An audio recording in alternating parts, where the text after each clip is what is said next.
அருமை தங்க கட்டிகளா ஆதாரம் வேணுமா? காட்ட வேணாம்லாம் நினைச்சேன். ஐயோ, எங்க அண்ணன் 16 வருஷமா கத்தி கத்தி வளர்த்த கட்சியா அது. ஒரே வீடியோல இந்த சாக்கடையால எங்க அண்ணனை எக்ஸ்போஸ் பண்ண வைக்கிறீங்க பாத்தீங்களா? உங்களுக்கே நியாயமா இருக்காயா? ஆனா அரசியல் நாகரிகம்னா என்னன்னே தெரியாம என் அம்மா இழுத்த பத்தியா அந்த விட மாட்டேன் தங்கம். இறக்குறதுக்கு முன்னாடி எங்க தாத்தா ஒரு விஷயத்த சொன்னாரு. அதாவது கடவுளை தாண்டி ஒரு பயலுக்கும் பயப்படக்கூடாது, எந்த ஒரு பயலுக்கும் தலை குனிஞ்சு நிக்க கூடாதுன்னு. அந்த ரத்தத்துக்கும் கடவுளுக்கும் நான் கொஞ்சமாச்சும் உண்மையா இருக்கணும் இல்லையா தங்கம்? இந்த பத்திரம் என்ன தெரியுமா? சில தங்கங்களுக்கு தெரியும்.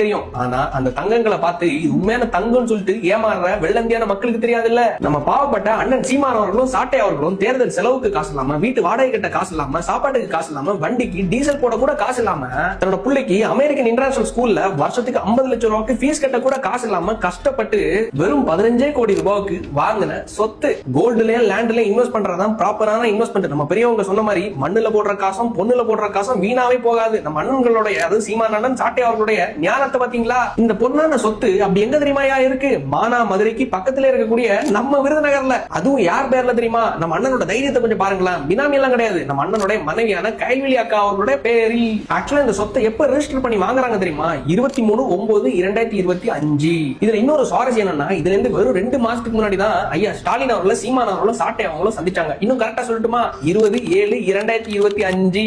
இதுல இன்னொரு நகைச்சுவை என்னன்னு தெரியுமா? இந்த சொத்தை வெறும் 50,90,000 ரூபாய்க்கு தான் நாங்க வாங்கியிருக்கோம் சொல்லிட்டு கணக்கையும் காட்டியிருக்காங்க. சரி, இன்னொன்னு, இந்த சொத்தோட ஒட்டுமொத்த பரப்பளவு எவ்வளவு தெரியுமா? அதாவது குவாண்டிட்டி எவ்வளவு தெரியுமா? கிட்டத்தட்ட 25 ஏக்கர். ஒரு ஏக்கருக்கு எத்தனையா சென்ட் வரும்? 100 சென்ட். கரெக்டா? 100 × 25 எவ்வளவு வருது? 2500 சென்ட். அது 2500 சென்ட்ஸ். இவங்க கணக்கு காட்டின மாதிரியே 50 லட்சம் ரூபாய்க்கு அந்த 25 ஏக்கரை வாங்கியிருக்காங்கன்னா அப்ப 50 லட்சம் டிவைடட் பை 2500 சென்ட் எவ்வளவு வருது தெரியுமா? 2000 ரூபாய். 2000 ரூபாய்க்கு இந்த 2026 வருஷத்துல ஒரு சென்ட் வாங்கியிருக்காங்களா? யோ, 2000 ரூபாய்க்கு ஒரு சென்ட், அதுவும் விருதுநகர்ல கிராமத்துக்குள்ளேயே ஒரு சென்ட் மினிமம் ஒரு 50,000 இருந்து 60,000 ரூபாய் போகுதுன்னு வைங்களேன். மொத்தமா 2500 சென்ட். கால்குலேட் பண்ணி பாருங்களேன். 2500 × 60,000 ரூபாய் எவ்வளவு வருது தெரியுமா? 15 கோடி ரூபாய். கேட்டா திமுக கிட்ட காசு வாங்கிட்டு தானே கூறன்னு சொல்லிட்டு நாங்கெல்லாம் கேள்வி கேட்டா எங்களெல்லாம் பார்த்தா மக்கா தெரியுது இல்ல, கோமாளிகளா தெரியுது இல்ல. அடுத்தது தூக்கிட்டு வருவாங்க பாருங்களேன். இது இஷ்டதானத்துல கொடுத்த சொத்து, தானமா கொடுத்தாங்கன்னு சொல்லிட்டு. எனக்கு ஒரு புரியல. அதாவது இஷ்டதானத்துல கொடுத்த சொத்தை எதுக்கு டாக்ஸ் கட்டி ரெஜிஸ்டர் பண்றீங்க? தெளிவா சொல்றேன். இவங்க அடுத்து உருட்ட வருவாங்க. இது பூர்வீக சொத்துன்னு சொல்லிட்டு. இது பூர்வீக சொத்தெல்லாம் கிடையாது, வாங்கப்பட்ட சொத்து. அழகா போட்டிருக்கான் 23/9/2025 வாங்கப்பட்ட சொத்துன்னு. காசு